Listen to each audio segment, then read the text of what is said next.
Hi there. Sunny, what's Hi there. up? How are you doing? How are you? I'm good, and you? I'm good, and you? I'm a massive fan, and it's a pleasure to talk to you today. Oh, likewise, Sunny. Thank you so much. Thanks for your Oh yes, time. yes, and thank Awesome. you, So South Africa, for this opportunity as well. Yeah. So I guess let's get started. The yeah, profession.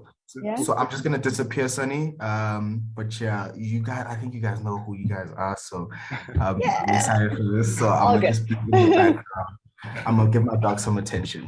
Cheers. Oh, do that. That's important. Hey, Sunny. Yeah, whenever you're ready. Like, Okay, cool. So yeah, yeah. this is my first interview like ever. So yeah, please bear with me, but I will try my best. Yes. No, you're great. Oh, okay. Thank you. It's Women's Month in South Africa, which is August, yes. And I think Yes. your story has been very inspirational. How do you feel like the landscape of women's wrestling has changed? Because you've been through it all, like type of thing. Yeah. Absolutely. Well, happy Women's Month. That's awesome. Yes. Women, like, I think we're all conscious of the fact that women should be celebrated more for a lot of the roles that we play and a lot of the sacrifices that we make and all these things. So that's awesome. And I love that it's a whole month dedicated to that. That's really cool. Yes. Thanks for sharing that. Yeah, women's wrestling. I mean, I spoke about this previously, but when I came into the business in 2005, I was 18, and it was like there was a certain look that they were looking for. It wasn't about wrestling. It was it was just that time period. It was the diva search. Remember, they were doing that every year. Yes. And Yes. yeah. Yep. Yeah. And But you're the that's anti-diva. I am I was the first anti-diva. Yes, that was. Yes. Thank you for remembering that. Yes. Yes. Yes. Yeah, that's what they called me back then with the shaved head and everything. But it was a time where like you had to fit a certain mold and do things that make decisions that probably today I would not make, Yeah. cosmetically and Like it wasn't really focused on wrestling, it was more on looks. And it's a shame because you're so talented in the ring, like honestly. And I really feel like you're one of the unsung heroes of that era because there was a women's boom in like 2014, 2015, but you are one of the people who paved the way for the women to shine in other places. And I don't think you get enough credit for that. Thank you very much for that. The first impression I saw of you was when you shaved your head, and I thought, wow, what a badass. And now fast forward 10 years later, I say, wow, what a badass again. It's like the full circle nature of life. But with AEW, how did that opportunity come around? And how are you finding your time so far in AEW? Wow. Well, the opportunity honestly came 48 hours beforehand. Wow. It was very short notice. Kenny Omega contacted, reached out and asked if I was available. We were taping in Jacksonville at the time, and I'm currently in Orlando, so it's like, yes, I can be there. And when I lost my job at WWE, like the coaching job, when the pandemic started, like, I think it was they had a term to it, like, but it was one Friday where like 70 people lost their jobs, when COVID kind of hit, and I was really down for a while, but then I was like, all right, boom, this is it. Like, I've wanted to wrestle the whole time I've been coaching. I've wanted to wrestle. So get in the ring, get wrestling gear made, get boots made, get all this stuff, like all these things that people don't think about. Like I was putting all the pieces in place, like under the surface, but like no one knew, because I was just getting myself prepared for whatever like happened. And, you know, got the call, 48 hours. Yes, I'm ready. I've been training. I'm back in ring shape. Because that takes some time. I have my gear, I have my boots, all this stuff. And, you know, it was that first match with Thunder Rosa on Dynamite that got me signed to AEW. I thank a lot of people for that. Thunder Rosa, Christopher Daniels, Kenny Omega, you know, I mean, the opportunity, like, it came so quickly, but like, you know, I was prepared. And I think that's key. Like, I was prepared for it because I just, you know, envisioned it, but didn't know when, where, how, any of that stuff. But I just, you know, and then everything took off from there, you know, the NWA, like, championship, that whole run. And, you know, it's been surreal, to be honest with you. You know, I had the NWA run, and then the feud with Shida, one of the, you know, the first women's champion of AEW. Like, I such a I'm having moment, like, you know. And then Thunder Rosa at Double or Nothing, my first ever pay-per-view match in my entire career. Wrestling Mercedes at the ROH pay-per-view. I mean, like, these are firsts for me, even though I've been in the business for 17 years. There were things that I didn't experience before in other companies or in other situations or what have you. And I'm getting to experience them now. And it's like, it's surreal. But it doesn't stop. Like, my drive is like I constantly want to get better. Like, I don't care what people are saying. People can say, you're the best women's wrestler in the world. You're the best this, best that, best, you know, but whatever. And that means a lot when people say that stuff to me, but I always want to get better. That's why I'm always training, and I'm always trying to add, like, okay, let me learn something new every week. And that's where my mind is at. I just, you know, I try to sit down with Dean Malenko and Arn Anderson and talk to them, like, how can I get better? Because that never stops. You're never going to be a perfect wrestler, perfect person, perfect performer, any of these things. It's never going to happen.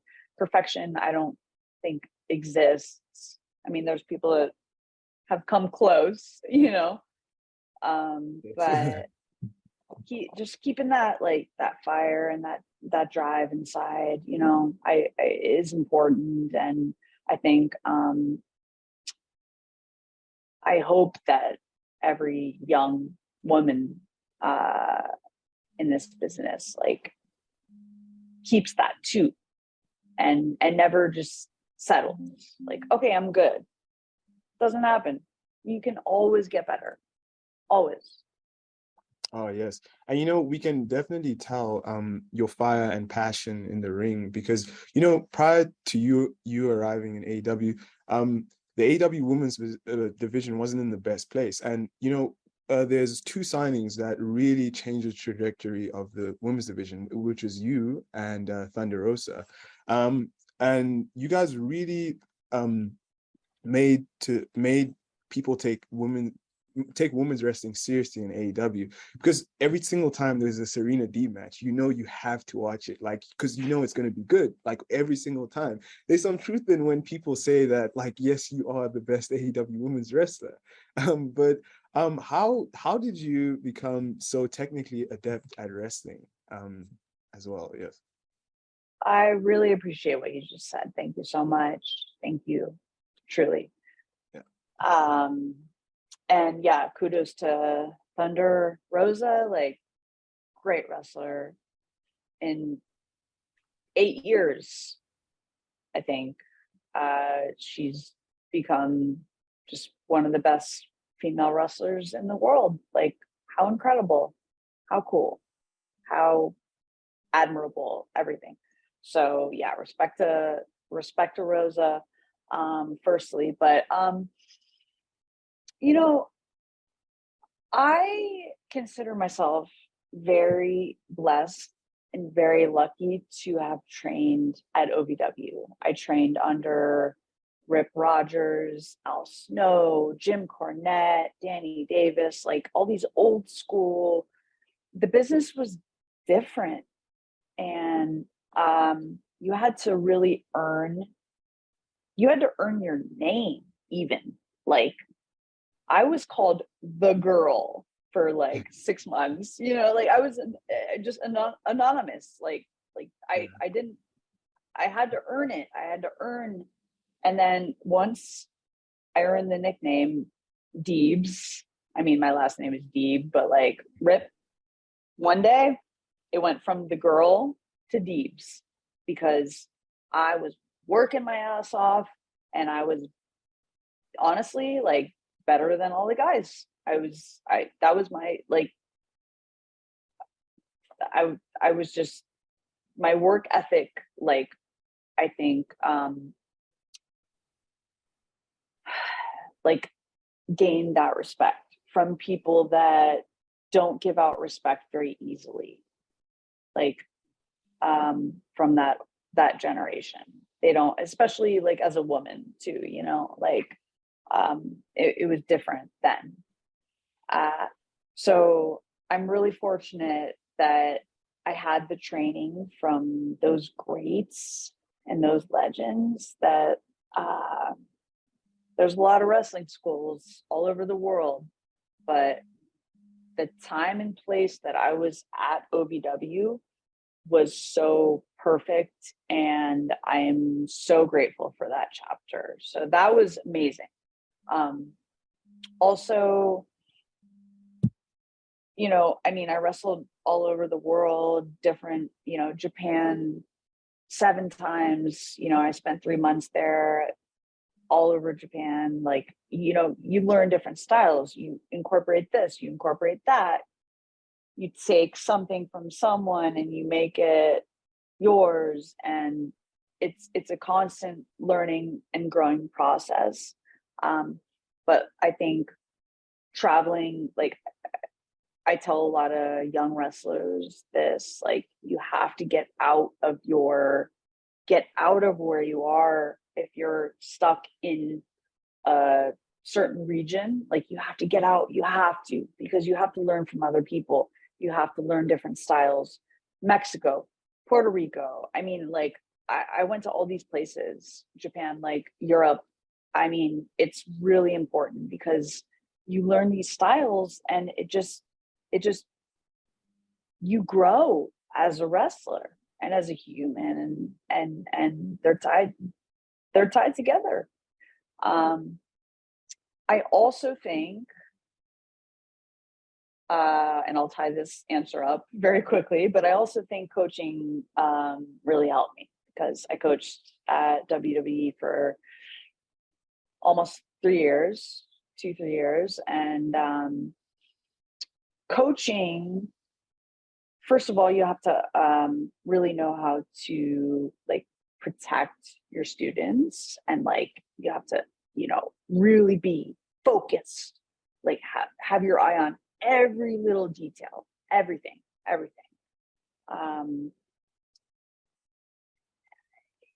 The attention to detail that I learned while coaching and producing and continue to learn at AEW, because I still produce there. And when you're on headset and you're just like, you're learning like exactly what the director and the producer need, and all these things, like all these little details like that.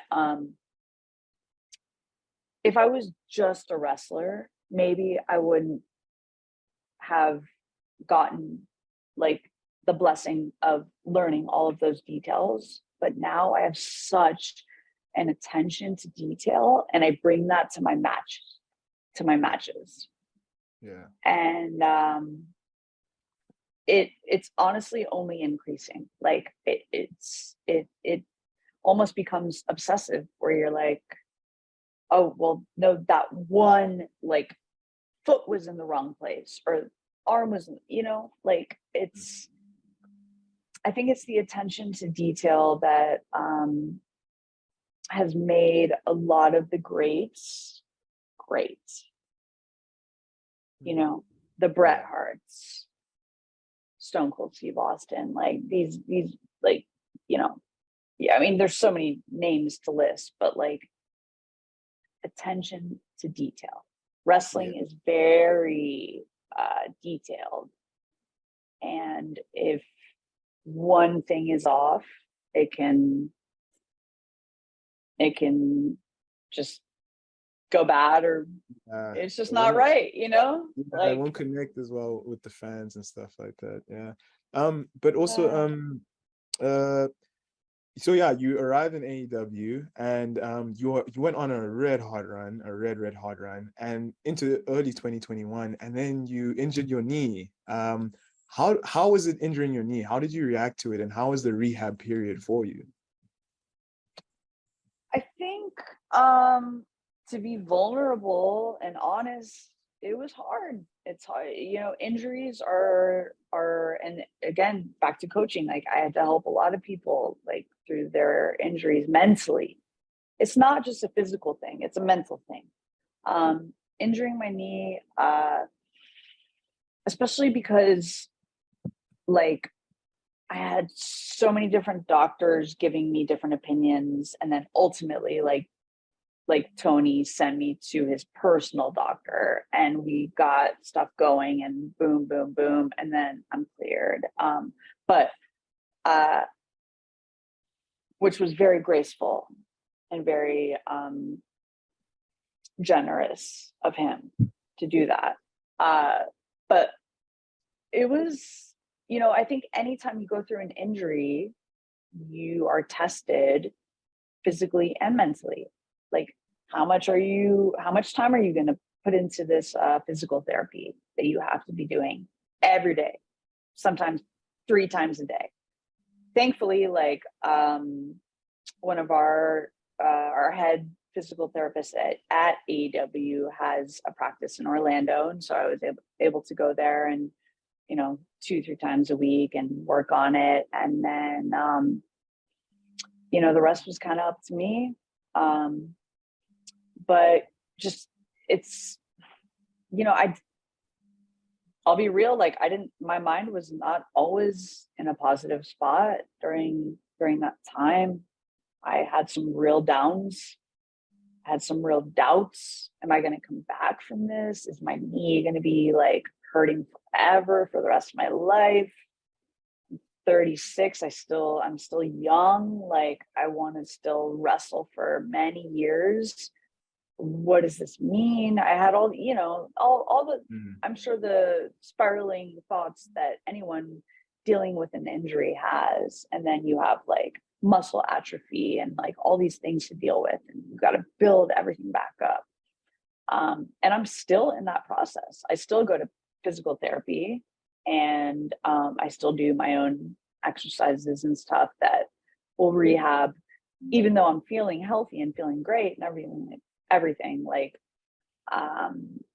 but it also like jolts your career. Like, I mean, I was on such a run with the NWA Women's Championship, and then it was like, boom, okay, something's wrong.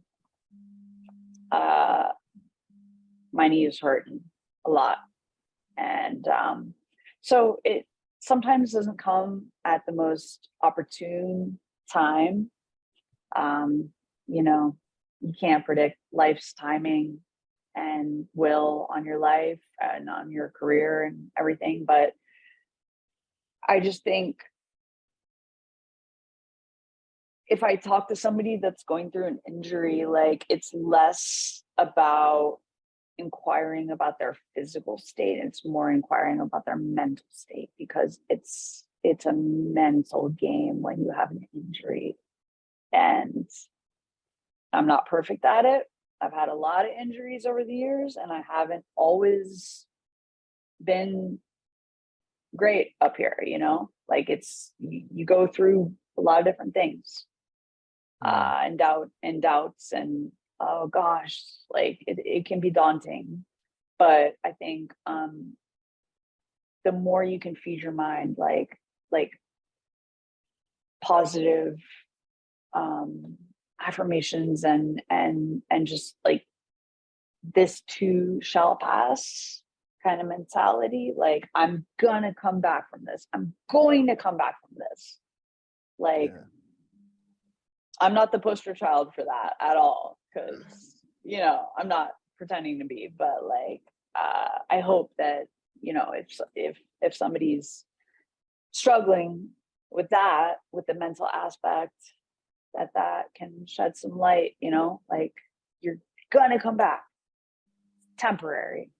Yeah, and you came back at the right time, to be honest, in the sense of like the timing of it, you know, because you had one match before AEW Double or Nothing 2021, and Double or Nothing was the first full capacity show in like almost 500 days, and you and Riho were the very first match in front of like all of those fans. How did it feel that you've been through and like all of that that you're explaining now? To come back and get such a big reaction from like the fans, and like even Tony Khan putting that trust in you and Riho to go on first, because it is a big match. Huge match. Yeah. I just spoke about this match recently on Busted Open. And honestly, it's top 1 or 2, probably fun, like, just in the moment, gosh, like, time escapes you kind of feeling. Because yeah, it was sold out, Daly's Place, first time, like you said, post-pandemic, and or not, I mean, we're still kind of in it a little bit, but you know, like, fans back, fans were excited, fans were, oh, they just wanted to yell and scream and get all of that out after being like pent up in their houses or whatever, you know. That match was so fun. The crowd was amazing. They were amazing. I mean, like, the moment I walked out of the tunnel, like, I felt like this vibration like across my body. Like, I don't know how to describe it. Like, it was just like, I felt it. And I remember like being like, I'm like getting the crowd up, you know, because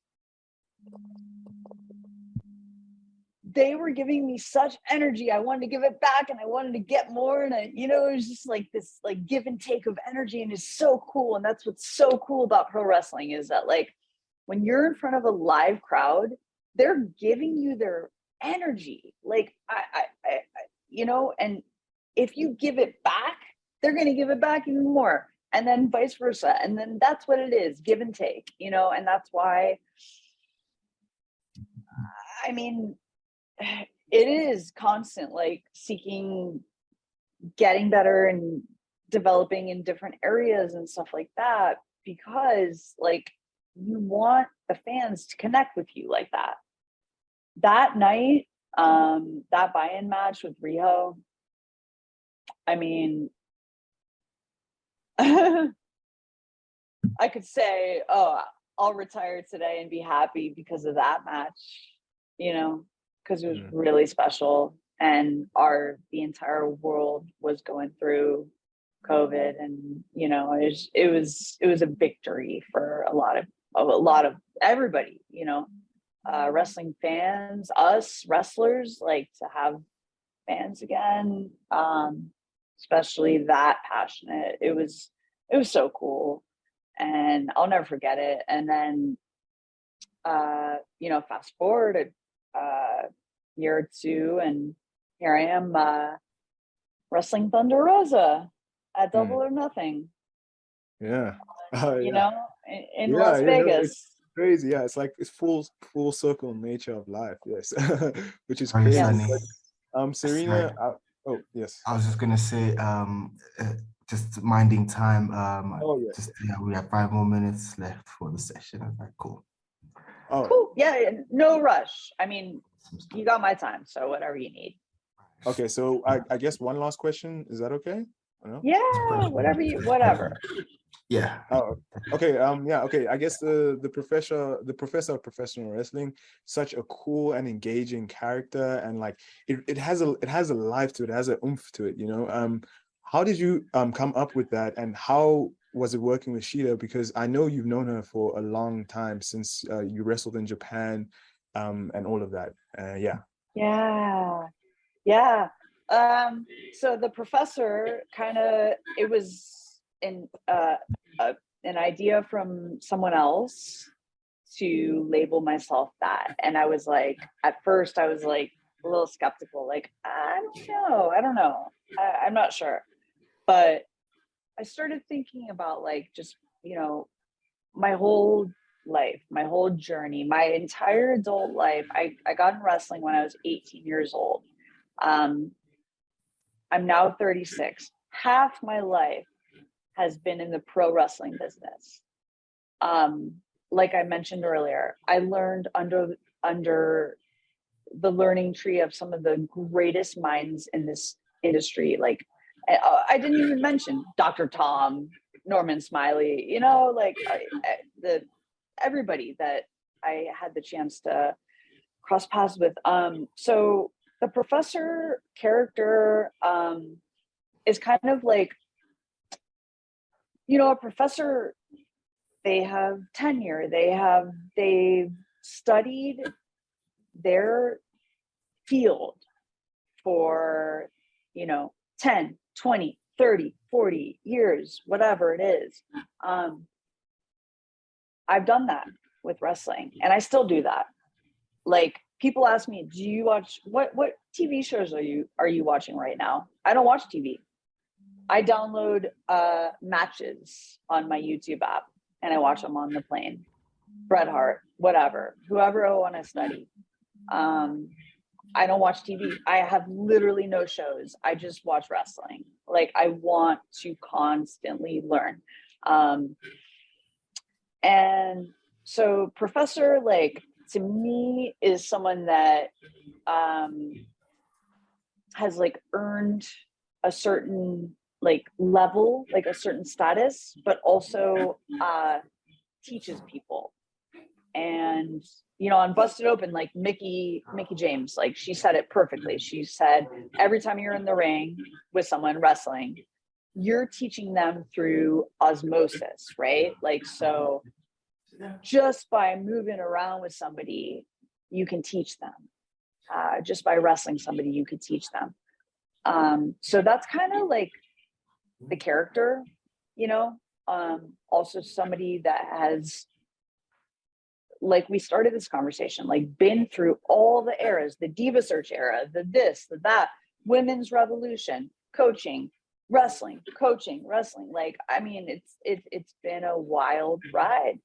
And so when I come out and I got my robe on and it says the professor of pro wrestling, like, yeah, let me own that, because I've survived, and I'm thriving still, and don't plan to stop anytime soon. So that's, I don't know, like, I think that's the professor explanation. Regarding Shida, yes, as I mentioned, had like 7 trips to Japan, wrestled for Tajiri's promotion. I actually wrestled for 5 or 6 different promotions in Japan over the years. Some all women's, some Tajiri.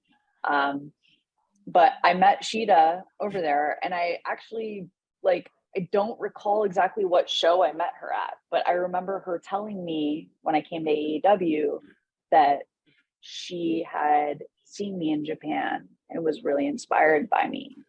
And fast forward, boom, boom, boom, boom, boom. Here we are years later, having this crazy feud, and with one of the best female wrestlers in the world. You know, it's, I don't know, life is crazy, you know, like there's full circle moments that you're just like, wow, pinch, like, is this happening? You know, this is really cool that this is happening.